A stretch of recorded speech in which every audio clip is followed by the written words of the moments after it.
Upgrade comes from Leigh Whannell, mostly known for his writing work with James Wan on the Saw and Insidious franchises. He made his directorial debut with Insidious Chapter 3, a solid first effort that showed he has potential in the director's chair. The question remained, however, how would he fare with a standalone feature? With his horror sequel, Whannell could essentially mimic the style of the previous two films. Not to diminish his achievement there, because even doing that is still bloody hard. The film stars Logan Marshall Green, an actor I've come to greatly respect in recent years in films like The Invitation and the excellent short-lived Showtime series Quarry. Seriously, check that out. He plays Gray, a happily married man who spends his days fixing vintage cars in a world that's left him behind. He brings his wife Asha to meet his latest client, a reclusive tech genius billionaire named Aaron Keane. Keane shows off his latest top secret super duper computer chip thingy called STEM. He's really enthusiastic about the whole thing, in a creepy, always on the verge of an orgasm kinda way. On the way home, Asha's self-driving car malfunctions, and a group of random mercenaries ambush the couple, killing Asha and leaving Gray paralysed from the neck down. After some time poorly adjusting to his new life, and frustrated that the police have been unable to locate Asha's killers, Gray is visited by Aaron, who wants to give him a trial run of his super duper STEM chip. It'll need to be in secret, but the chip will allow him to walk again. What Gray doesn't expect, however, is that the STEM chip has a mind of its own, and can verbally communicate with him inside his head.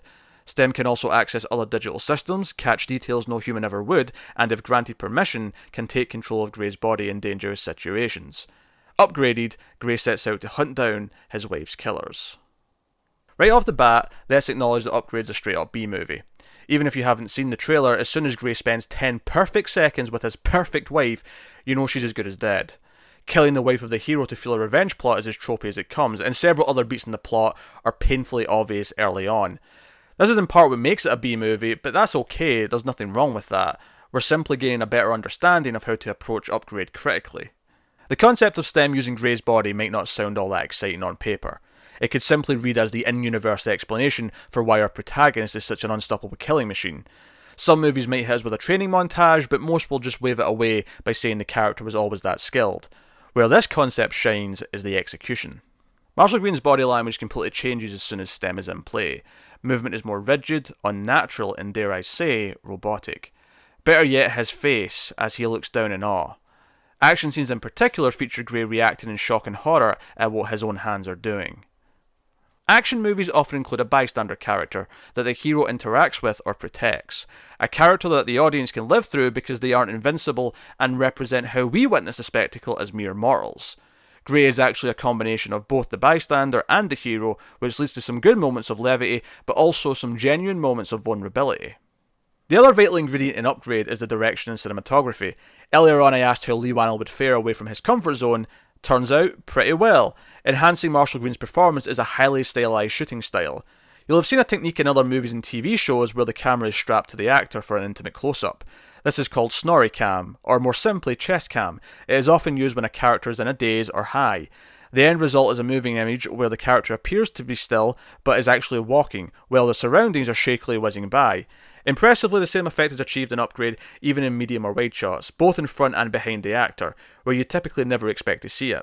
In a wider shot, the effect is much more subtle, and thus greatly adds to the unnatural sense of movement, and combined with the performance results in action scenes that are downright unique. The effect is only utilised when STEM is active. When Gray is pretending to be quadriplegic, the film returns to a more traditional style. This shift gives Upgrade much of its identity. The murdered wife setup in later plot revelations may ring hollow, but the film's core mechanic has an impact not only in plot, but also in performance, action and cinematography. B-movies usually boil down to one key, hopefully fun, idea, and that can absolutely be enough, but with Upgrade, that idea is a catalyst for experimentation in the filmmaking. The film feels sincere in its raw creativity. I can imagine a group of friends conjuring this up over a couple of drinks, repeating phrases like, oh, and we can do this, and then that can lead to that, and then, oh, we can do that with this scene. And sure, that can end up in a disaster in lesser hands, but when said group is talented, we get something a little more like Upgrade. Gray's shown early on to dislike advanced technology. He'd rather make a pizza instead of print one, he'd rather drive a car manually than let a computer take control. You could say that he thinks anything produced by a computer is soulless.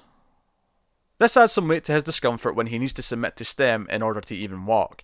A malfunctioning system even plays a role in his wife's death, so there's an ever-present theme of distrusting technology throughout. I guess when you get in bed with artificial intelligence, you never know if you're getting Terminator 1 Arnold or Terminator 2 Arnold. Looking at the rest of the film, we have some ups and downs. The music by Jed Palmer channels some traditional sci-fi sounds with various pulsing and harsh synthetic bass lines.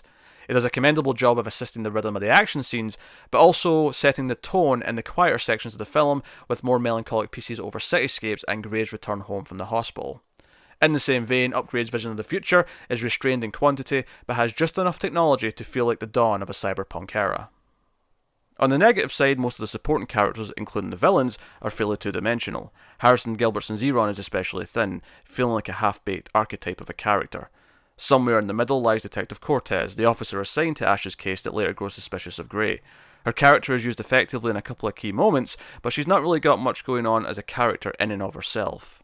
Unsurprisingly, it's difficult to discuss the ending without spoilers, but what I will say is that many facets of the conclusion are extremely easy to predict.